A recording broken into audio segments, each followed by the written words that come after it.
You're tuned in to Shop Talk, presented by RaceOnTexas.com. Here's your host, Caleb McFarland. Welcome back, ladies and gentlemen. Here we are for episode 4 of Shop Talk. I am still the host, Caleb McFarland, and joining us for this 4th episode is the Lovell family. Old Randy Lovell and Savannah Lovell out of Southeast Texas are no stranger to points championships, but we're going to start to find out a little bit more about them outside of just 83s on the side of their cars. It's great to be here. Racing's been a family deal for many years, and we really enjoy it. And you know, Randy, you've been racing for quite a while, shall we say? I know for sure at least 20 years. But you know, how'd you even get started in the sport? Well, of course, my dad raced when I was real young, and when I got old enough, of course, by the time I got old enough, my dad had quit, and it was something I always wanted to do, always wanted to try. And every time I brought it up to him, of course, he kind of blew it off. Didn't really want me to. He knew it was a lot of money, a lot of time, and a lot of work as far as a hobby. And he just, something he never really wanted me to get into. Mike Murray actually called me one night, said he heard I wanted to drive a race car. I said, yeah, I always wanted to try it, see if I was any good at it. And so he told me to come over, and he had a car. He'd help me get it gutted and built a cage, and he'd make my dad build me a motor. And so that's pretty much how I got into it. And you know, that's kind of one of those deals that it just a matter of circumstance. I mean, you had something that you wanted to do, and how a lot of people in a way kind of started racing is they find someone or someone finds them that kind of wants to make things happen. And I know that Mike was a very instrumental part, you know, throughout the years with Lovell Racing. And, you know, y'all even went and did a stint with asphalt stuff. But, you know, Savannah, that's how your dad started. So what made you want to get involved in getting behind the wheel? Well, ever since growing up, I spent every weekend out there with him racing, watching him race, and this is something I always wanted to do. And whenever I turned 12, he got me a junior mini and got me started in it, and it's just stuck ever since. So, Randy, what would you say would be kind of one of the fun things, you know, that, you know, comes through a parent's eyes and getting to see, you know, their kid kind of start racing and kind of starting to find the passion for it that, you know, that you had from once you started and getting that adrenaline and that thrill and that work ethic? It's mostly, I would say, that she enjoys it. Of course, being able to win, being able to run up front and do good, of course, that's always real exciting to me to watch her, you know, do good. But mainly, you know, my deal's been every time she stepped in a car, I would tell her, have fun, because it is a lot of money, a lot of hard work, and so you got to have fun doing it. You know, it's too much of the rest for it not to be fun. So you got to have fun. You got to really enjoy it, and it's something we've been doing for a long time. And, you know, Savannah, we talked about it a little bit earlier. Your first limited modified win in the rookie class back in Beaumont.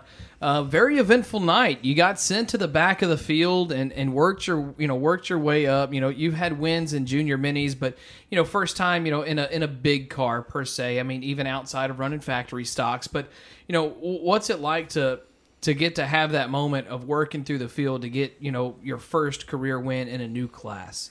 It was so exciting. I just remember starting in the back and working my way up. It's like every lap I was passing a car, just one by one.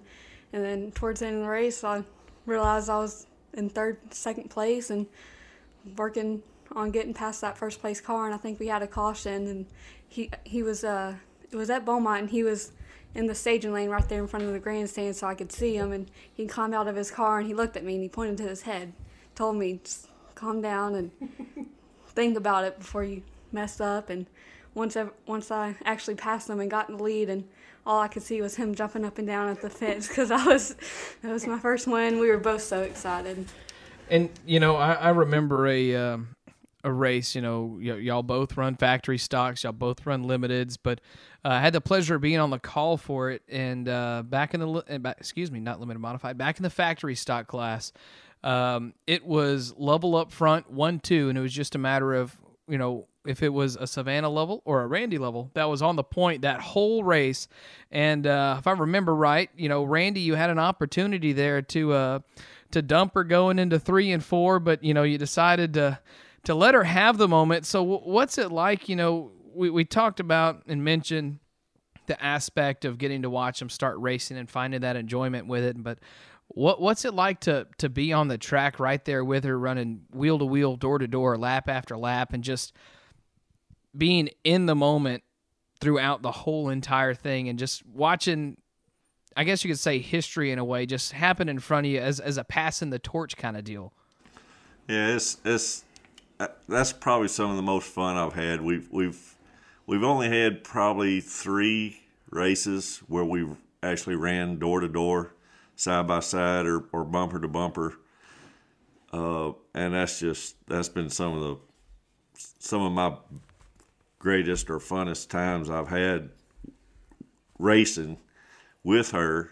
And we had a night in Battlegrounds that we was actually second and third, and I was kind of rough on her, but I was rough on her on purpose. I'd give her the nose, give her a bumper, and quite a few times, and she handled it. And that was my thing of doing it.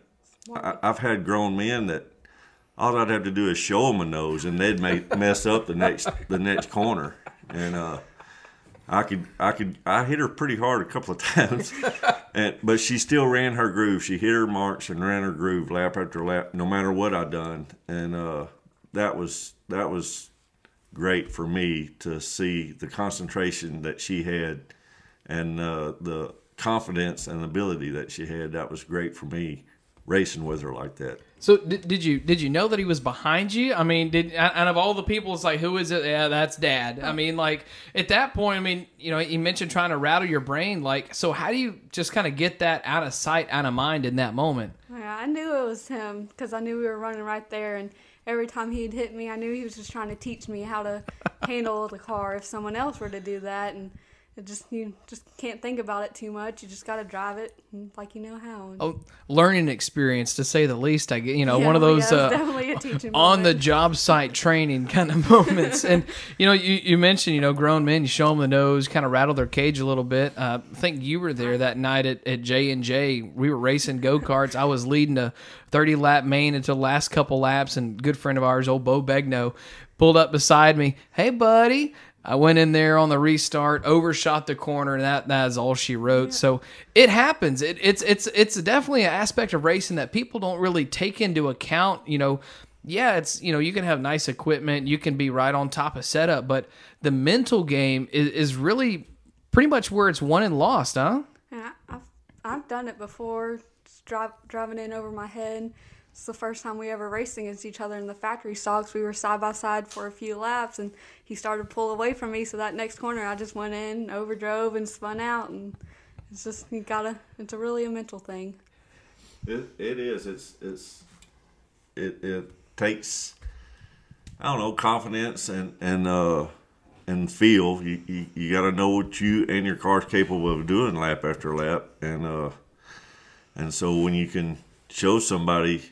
That especially on one groove tracks, you can show somebody a little nose or something, and some people it upsets them, and so they drive in over their head, and so it allows you to go right by them. And same aspect, sometimes you might not have the fastest car, and somebody's on your bumper. Well, you got to not worry about what they're doing. Know they're there, but not worry about what you're doing, and just hit your marks and make them go around you. And you mentioned, people knowing where somebody is and things like that. And I know from a lot of conversations towards the end of the year last year, there was a moment at a race in November where, somebody wasn't paying attention and knowing where somebody else was, and ended up ruining your run at the Grand and the factory stock. I mean, what goes through your head as a driver in that moment where, you know, someone just, you know, drives over their head and it just kind of ends up getting you and has to, you know, put the whole team scrambling trying to make something else happen, you know, to try to finish out the weekend? Well, it's pretty frustrating right at the moment. Of course, you know, blood pressure goes up, and probably not thinking the clearest at the time. You want to do something, and some things you just can't do, especially when the car's as bad as what mine was. If it had been drivable at all, it probably wouldn't. It'd probably been worse. But you just got to get past them, and you know, kind of say your gripe, do your deal, and then go work on your car and come back and do what you can do. That's really all you can do. And you know, on the aspect, you know, working on your car, you know, so kind of digress for a moment, you know, instead of, you know, not necessarily diving into a whole bunch of, you know, racing stories and stuff like that, but, you know, it's always discussed that races are won in the shop. We've mentioned this in a couple episodes previous, but, you know, they've been with open wheel teams, you know, running stock car teams.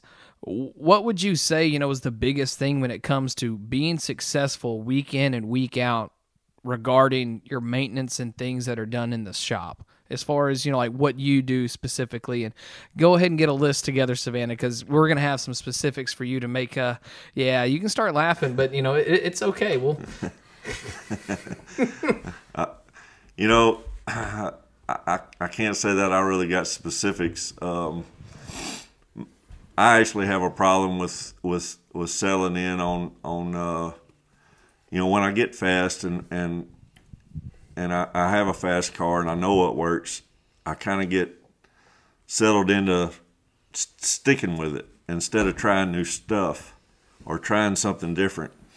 Howard Willis and Earl Baxter both have taught me a lot, taught me a ton over the last 7-8 years. You know, I mean, I've been doing this for almost 30, and I got a lot of experience, but I still learn stuff from guys like them. You know, kind of like Howard. One night we was at Corpus Christi for a big race. I had my hobby stock car down there. So I come in after hot laps, and we was all sitting around talking. So Howard asked me, and he said, well, what'd you think of your car? I said, pretty good, you know, wasn't bad. I mean, all in all, you know, I ended up having a flat, but all in all, you know, the car felt good. He said, well, where can you do better? Where can you be better at? You know, and so that makes you think, well, you know, I might could do this or I might could do that. You know, that's something that they taught me is, even though the car felt good, and, you know, I felt fast, you can always make it better. So to constantly work on the car, constantly work on different things to make the car work better or drive better.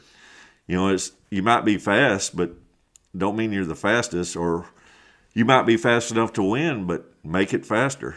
You know, there's always something you can do to the car. So it's just a constant, you know, checking this or checking that or changing this, trying different things. You know, if you feel like you need a little more off the corner, or, you know, do this or that. It's just it's a constant deal. You know, don't just get settled in the moment, which I was bad about doing. I just go out there and drive the car the way I needed to drive it instead of working on the car. And, you know, you talk about getting faster and faster, and, you know, for a long run, and I'm sure people still say it, you know, when running the hobby stocks and back in the street stocks, you know, it's always, oh, Randy's cheating. Randy's cheating. He's so fast. Randy's cheating. But that right there explains the difference in it, is adjusting and recognizing what you can do and improving week after week. Because there's a lot of times back, you know, when I was announcing in Beaumont, that it'd just be, well, Randy's on the front row, he's gone, who's running for second? Because it was a night and day difference in the amount of work and different, I guess you could say, you know, knowledge and things like that went into it. And, you know, we hear it a lot throughout racing with people doing this and people doing that, but, like, you know, how do you I guess deal with that, you know, when it comes to, you know, everyone wants to start running their mouth, but, you know, nut up or shut up, I guess.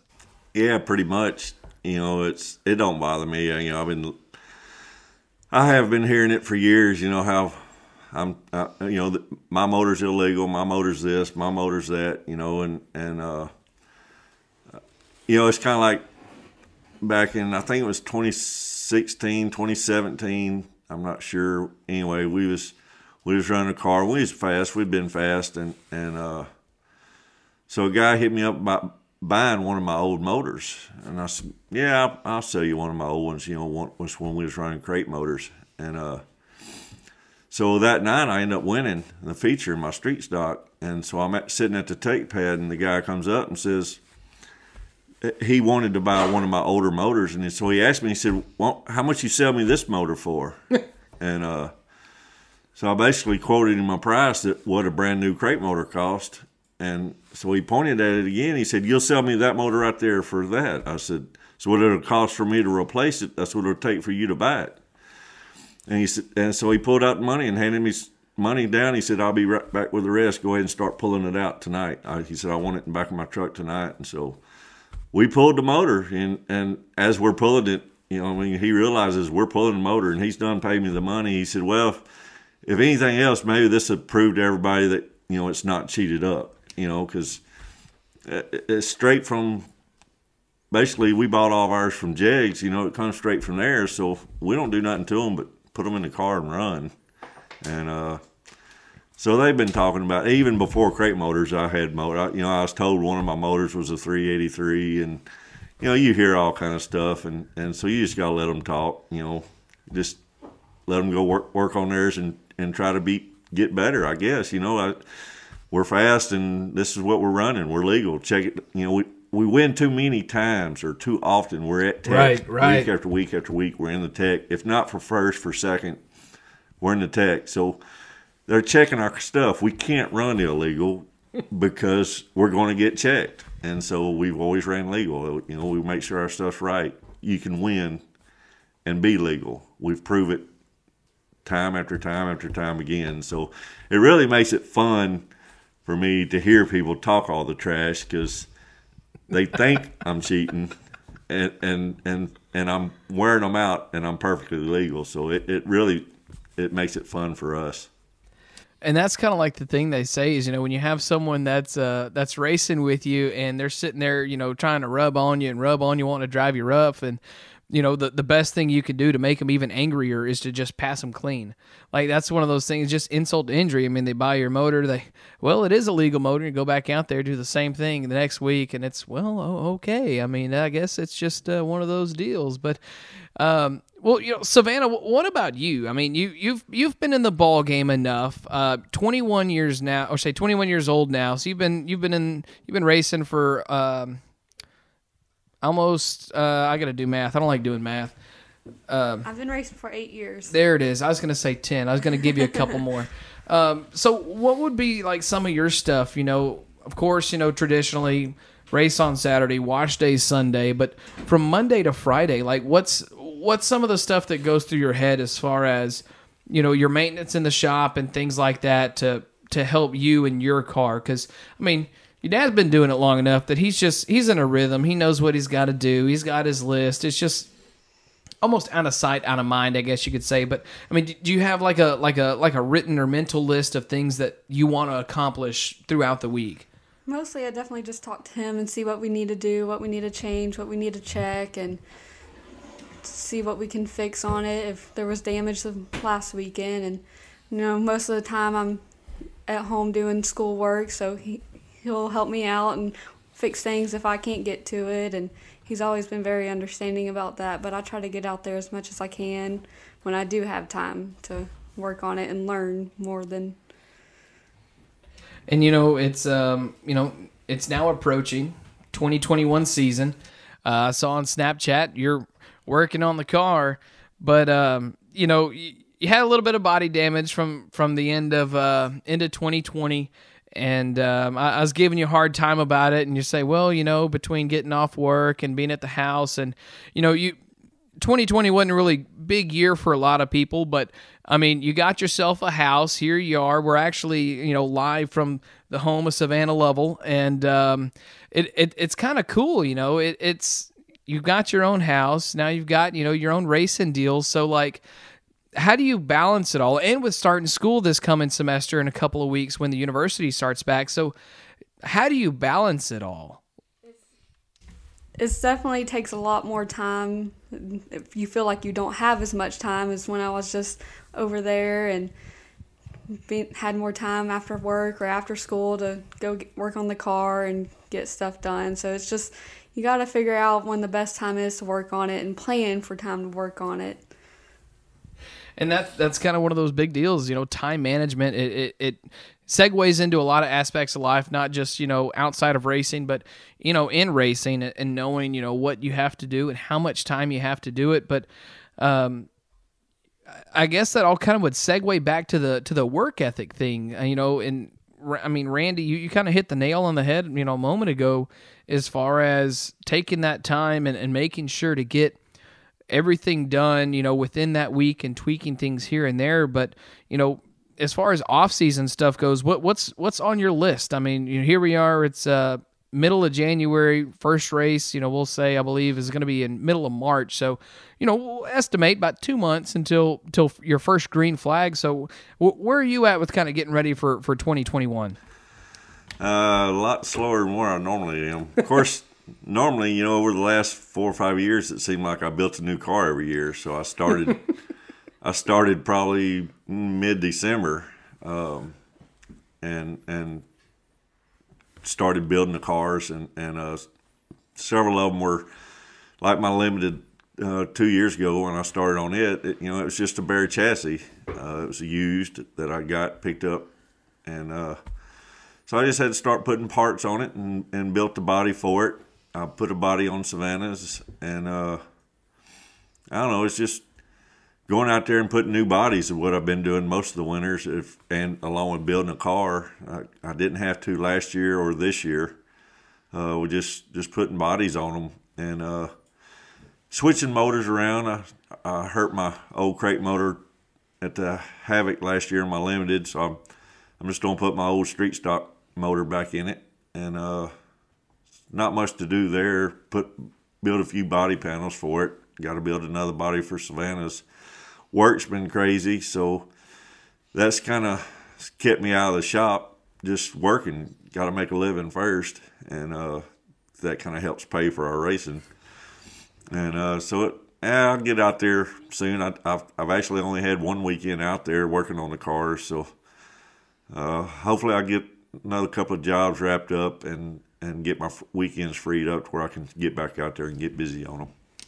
So, that pretty much sums it up, is just, the basic, I guess, you could say that what a lot of people have is, well, we just got to get it looking good and get it looking and running right before we can, start racing again the next year. And, I know a lot of people will kind of get in there and they'll start redoing stuff on, maybe trailing arms and frame, cage stuff, as far as just little, let's see what they call them, creature features, things that, that you just like to just be right and fit for you, and, a different look you want to do with the body, add a different mount here to change it up. But, it kind of pretty much sounds like tried and true is the way to go. Just keep, not necessarily the tradition going, but just almost with the KISS method of just keep it simple, stupid.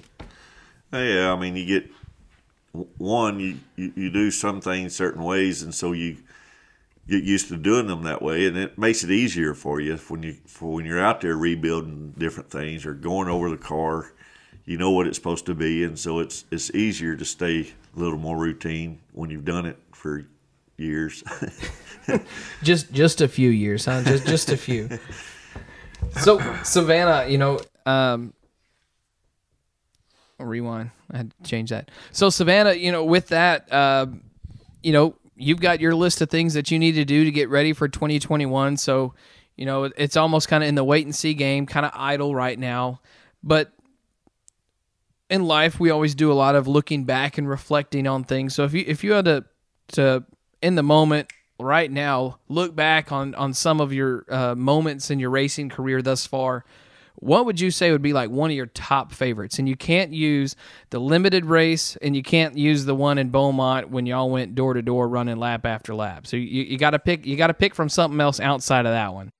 Well, you stole my favorite, so I guess my second favorite would be in the Rookie Limited. The other two wins I got running side by side with Marcus Black. It was so much fun. We ran side by side without touching, and just to be able to run so close to that without tearing anything up, multiple weekends, it makes it fun. It makes you be able to enjoy it more. And, people kind of make that argument, the aspect, Rubbin's racing. But yet, it's exciting to the fans and things like that. And, yeah, it's kind of cool to watch on a video. But, I mean, I guess a good counter argument as a racer would be that right there, getting to run lap after lap with somebody, not touching, within, probably could reach out and touch the side of their car. And, what would you say? I mean, if y'all had to, sum that up, is it more or less that aspect, or is a little bit of rubbing racing? As you hear the old saying, rubbing's racing a lot. And that's, of course, I've never agreed with it. Yes, it happens. Sometimes it's not quite so much rubbing; it's more hitting and beating and banging. But it is a whole lot more fun to me to pass somebody on the high side or on the bottom and not touch them. Because it can be done.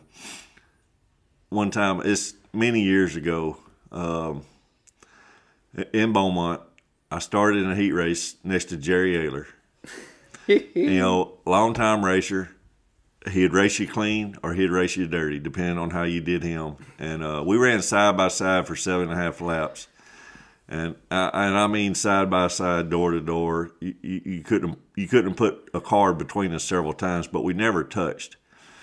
And he come up to me after the races, come over to my pit, come up to me, and stuck his hand out to shake my hand. He said, "Homeboy, that's racing."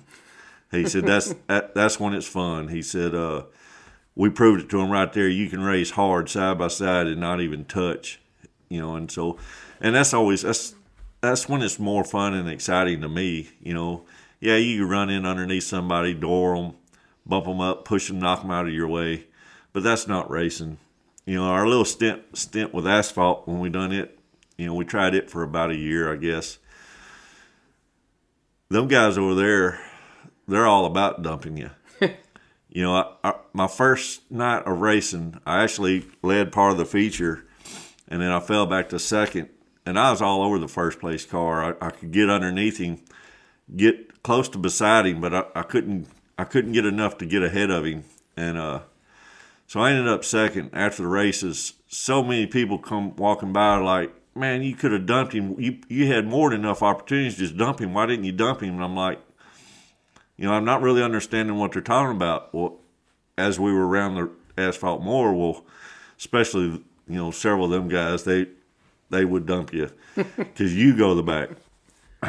So many times the leader would be leading, second place car, just run in, a little deeper and tap him and send him up the track. They put him to the back, and you get your spot, but you become the leader, and so that's just not the way I was taught. It's not the racing I enjoy, and anybody can run over and tag the guy and knock him out of your way, pass him clean, then you're doing something. That's what racing is about to me. So I guess that's kind of off the table then when we go run go-karts at J&J, because there have been many an incident from what I remember running with some of y'all out there. Granted it's asphalt, but it is a banked oval, so that old chrome horn only goes one way. I've come to realize. Yeah, go-karts ain't the same. It's kind of like my cousin from Kansas City, her and her husband came down, and so we went to a little go-kart track, the indoor one with the electric motors, and we had to show him what rubbing and racing's all about. he said, yeah, that's more like banging. They wasn't no rubbing. But yeah, don't count in go-karts. That's all for fun. Racing on the dirt, that's a little more serious. So Savannah, if you had to kind of, I guess, piggyback off of that, or I know that from watching you race over the years that you kind of have that same mentality of I'll race you just as clean as you race me, but is there kind of one of those instances where there is that room for, hey, you know, Rubbin's racing, or is it just kind of we're going to run clean just as long as we can until you want to do something different, you know, by how you run me in the corner? And I definitely think that it's a lot more fun to be able to run side by side without touching anybody. I've done it multiple times with my dad or with other drivers, and to me it's just more fun. You don't like rubbing and having to fix your stuff every weekend and getting stuff tore up. It just makes it not as fun. So, you know, here we are. We mentioned it again, 2 weeks out from racing season. We're not looking at what we got to do in the shop to get ready. We're not worrying about, you know, if we're going to make the first race at whatever track we're going to go to. Big picture, goals for 2021, what do you got? Definitely be able to beat him some more. Yeah, no real goals as for right now. Try to do a little more racing than we did in 2020, but I would just have to wait and see what it holds for us, I guess. You know, I got a couple of weeks of work, or I'm having to work weekends, and then hope to get back in the shop and get on the cars and get the cars ready. And we'll just have to see where we go. Right now, we're no track we're set on to go run at, and so we'll just see how it plays out. So, Randy, you know, as you said, you've been in the ball game almost 30 years of doing this. And, you know, you've seen your fair shares of tracks closing and tracks opening. And, you know, right here, one of the tracks you cut your teeth at, Golden Triangle, well, you know, we'll just say Beaumont because it's had many names. Big H over in Houston, Silsby. You know, what's it like, you know, to be in the sport for so long and kind of see all that, I guess you could say, occur, and then now, you know, as we've seen develop within the last couple of weeks, somebody's bought Battleground, and Battleground's opening back up, Leesville's opening up. So, you know, it almost like, do you see it being a resurgence of racing kind of coming back to a forefront and people trying to keep it alive, or you know, what are you thinking on it? I mean, with from what you've seen over the years. I don't know, to be honest. You know, it's from the time I started to especially to now, it's really went down tremendous. And the cause or the reason, I really can't say. I don't know. I've enjoyed it since day one, since I got in it. You know, we quit, got out of it for about 4 years one time, and then we got back in it. And I definitely enjoy it. You know, it's what we do as a family. We do it week in, week out. And but when I first started, you know, there was 30 plus cars in every class that hit the track. You know, and there was 4 or 5 classes. I think one thing that's hurt some is they've got a bunch of different classes now, a bunch of different type cars, and so that's kind of split people up. I think that's hurt some, and then I had different track owners, and just life in general. People do different things. When I first started, when I'd win a feature and we'd go out there and collect our trophy, you couldn't even see my car from all the people. Yeah. Around my car, it was we had a big following, and not that we still don't have a big following, but not like we did back then. People's lives changed, and so they find other stuff to do, and racing's just not part of something that they continue doing. But it's something we've always loved doing.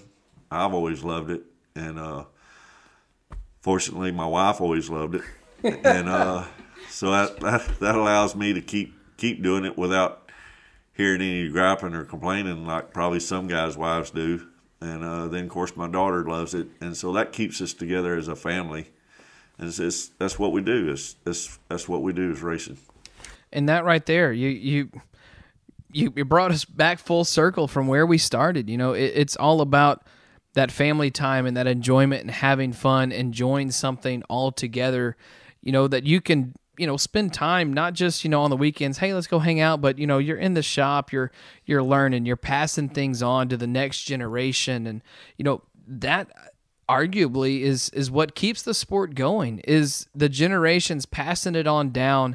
And I don't know, if that's one of the things that, that's kind of declined some of it. But I mean, we see it in a lot of tracks that we cover through Race on Texas, that there is that resurgence in a lot of different parts of the state and even in Louisiana. So the wave could be coming out this way towards Southeast Texas and getting into our racing scene. But it's one of those things only time will tell, I guess. Time telling us we got to wrap things up here, and it's been great having y'all for episode of Shop Talk, episode 4. We're rocking and rolling, knocking them out, having fun, chewing the fat, shooting the breeze, and I want to thank y'all for the hospitality of welcoming Race on Texas into y'all's home, and we really wish y'all all the best moving forward into 2021. Thanks. Enjoyed it, and I hope to hear more of these shows.